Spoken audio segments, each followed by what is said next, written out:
আমি শেখ হাসিনা সরকারকে বলবো, ভারত আপনাকে রক্ষা করতে পারবে না, আমেরিকা আপনাকে রক্ষা করতে পারবে না, রাশিয়া আপনাকে রক্ষা করতে পারবে না, আপনার পুলিশ বাহিনী আপনাকে রক্ষা করতে পারবে না, আপনার টাউন বুলেট খারাপ করা হবে, নরেন্দ্র মোদী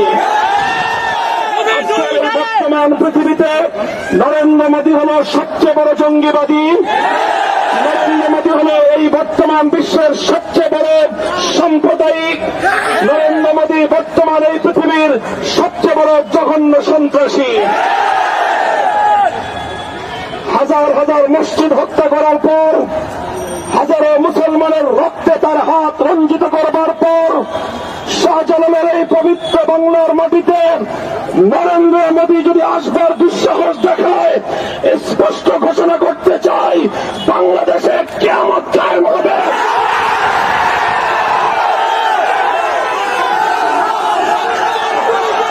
সরকারকে বলতে চাই,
ভাইদেরকে বাংলাদেশ থেকে ইন্ডিয়া থেকে ভাগায় দেয়, তখন কি হয় স্যার? আপনারা তো আমাদের পক্ষে।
মোদী হল সবচেয়ে বড় জঙ্গিবাদী।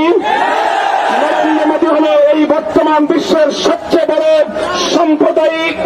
নরেন্দ্র মোদী বর্তমান এই পৃথিবীর সবচেয়ে বড় জঘন্য সন্ত্রাসী। হাজার হাজার মসজিদ হত্যা করার পর, হাজারো মুসলমানের রক্তে তার হাত রঞ্জিত করবার পর, শাহজালালের এই পবিত্র বাংলার মাটিতে নরেন্দ্র মোদী যদি আসবার দুঃসাহস দেখায়, স্পষ্ট ঘোষণা করতে চাই, বাংলাদেশে কিয়ামত কায়েম হবে।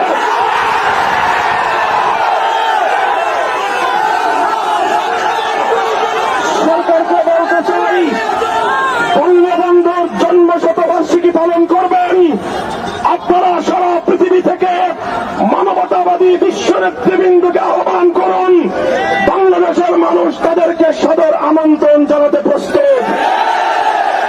কিন্তু পক্ষত গুজরাটের কসাই, নরহত্যাকারী, মসজিদ শাহাদাতকারী, এই মুসলমানদের রক্তে হাত রঞ্জনকারী খুনি নরেন্দ্র মোদীকে যদি বাংলাদেশে এনে তাকে আতিথেয়তার সম্মানে পালন করবার কোন ভিন্ন মানসিকতা আপনাদের থাকে, আপনাদের সব দিল্লিতে পাঠিয়ে দেওয়া হবে।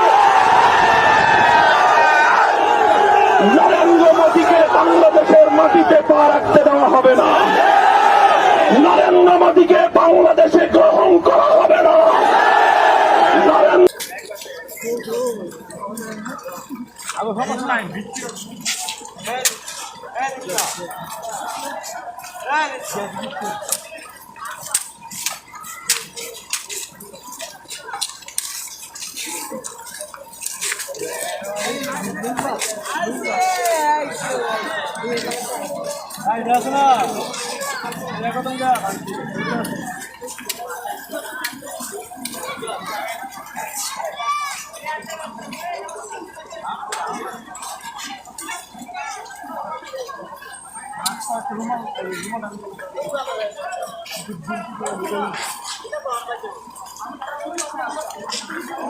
গ্রেনেড ছোড়ে পুলিশ, এতে আহত হন বেশ কয়েকজন, পরে কয়েকজনকে আটক করে পুলিশ।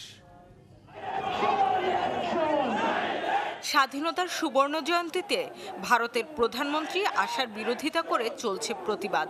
মুক্তাঙ্গন থেকে বিক্ষোভ শুরুর কথা থাকলেও বিজয়নগর থেকে কাকরাইল হয়ে শুরু হয় বিক্ষোভ। পরে ডাকসুর সাবেক ভিপির নেতৃত্বাধীন সংগঠনটির নেতাকর্মীরা চেষ্টা করে মতিঝিল অবরোধের, যাতে বাধা দেয় পুলিশ। পরে কয়েক দফায় চলে ধাওয়া পাল্টা ধাওয়া। এ সময় রাস্তায় গুড়ি ফেলে আগুন ধরিয়ে দেয় বিক্ষোভকারীরা। আন্দোলনকারীরা পুলিশকে লক্ষ্য করে মুহুর্মুহু ইট ও ডাব ছুঁড়ে মারতে থাকে। এক পর্যায়ে পুলিশও লাঠিচার্জ করে প্রতিবাদকারীদের ছত্রভঙ্গ করে দেয়। কয়েক দফা কাঁদানে গ্যাসও ছোড়া হয়।